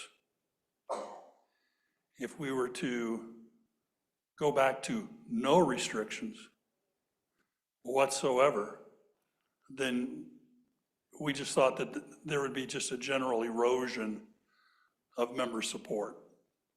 We felt it was best to craft an amendment that was identical to the amendment that was proposed and passed by membership in 2017 by a margin of 76% to 24%. So that's why we did that. Is there a big difference between 1 night and 2 nights? Yeah, it's 100% difference. 2 is 100% higher than 1. Any short-term landlords in here, I doubt that there's any of you that are leasing your property out for 1 night. The 600 and 57 leases in 2025, averaged almost 6 nights per lease. So in many respects, it's kind of a moot point, but we wanted to have that point of reference back to 2017. Thank you. I need to raise this up. I'm Scott Baker. I've been a homeowner here since 2022. And I rent my home. Just to address your point about that, if you were coming in for one night, would you want to pay $192 plus the rental fee plus a $200 cleaning fee for one night? Well, I wouldn't have to pay that. Or would you stay in town at the Holiday Inn on your way to wherever you're going? Because this place is on the way to nowhere. Yeah. Except you're going to, Caesar's Head, which is a tough road to drive down. So anyway, when I purchased in 2022, I was told by the community that I could rent for 2 days. I was given copies of the 5th and 6th restatement in 2022. So with respect to the gentleman who was on the board who had no clue to this existence, it existed. And when I asked where I got my 6th copy, the answer was it was on the POA website. I just Googled Conisty Falls 6th restatement, and it came up on the Conisty Falls website today. It's always been there. So if he didn't know about it, shame on him. He did know about it in October, as you pointed out, but there was no pause. There was no saying, we need to understand this. We need to recognize this. No, we have to go through this ban of short-term rentals. Not understanding the 6th restatement has created a lot of grief and harm. I would like to ask if it's possible. We've received many communications from the current board. We've received the Parker Poe opinion. We received the Carmichael letter. We received so much, and I want to thank you and applaud you for your openness, your honesty, your transparency, your willingness to engage and communicate and respond to letters and emails and questions. It's been great. Would it be possible to see any legal advocacy that the board in 2023 used to justify the change? Because it seems that it's a weak flooring on which they based something which created all of this problem.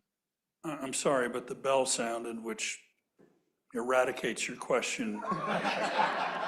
It's as if it never was asked, Scott. So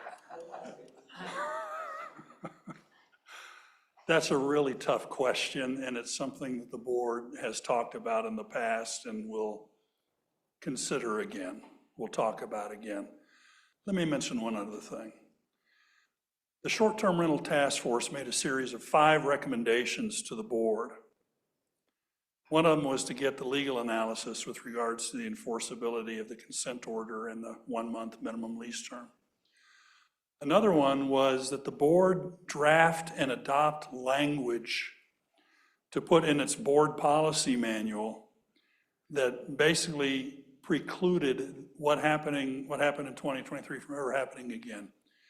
It had to do with agenting significant change in Conisty Falls, particularly if that change is controversial or likely to generate controversy, okay? And what has been drafted and not fully even discussed recently by the board, but they've seen it, is language that says, look, from now on, if you're going to agent significant change, there's a number of things you need to do. You need to involve the community. You need to give them a heads up. Hey, look, we're thinking about this, okay? How do you do that? Well, you do that in chats with the board.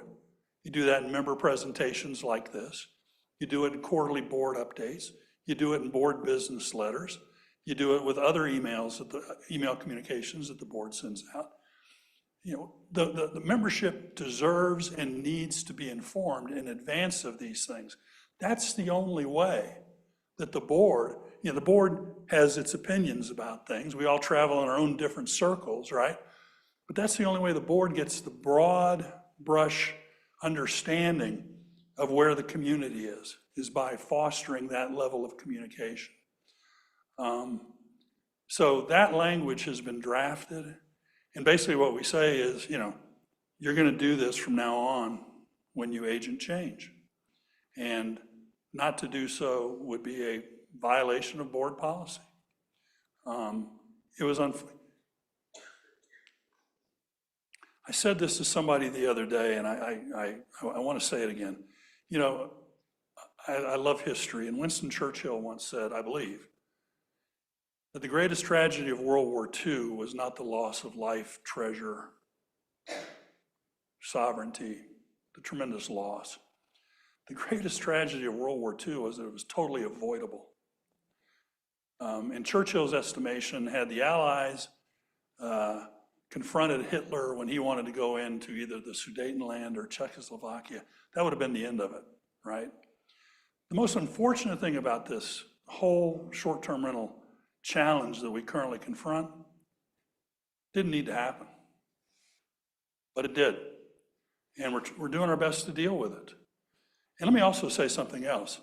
The two members of the board that were on the 2023 board, that still sit on this board, have been very, very good faith partners as we have worked through this thing. And that's tough to do. But they have stood fast and steadfast and, you know,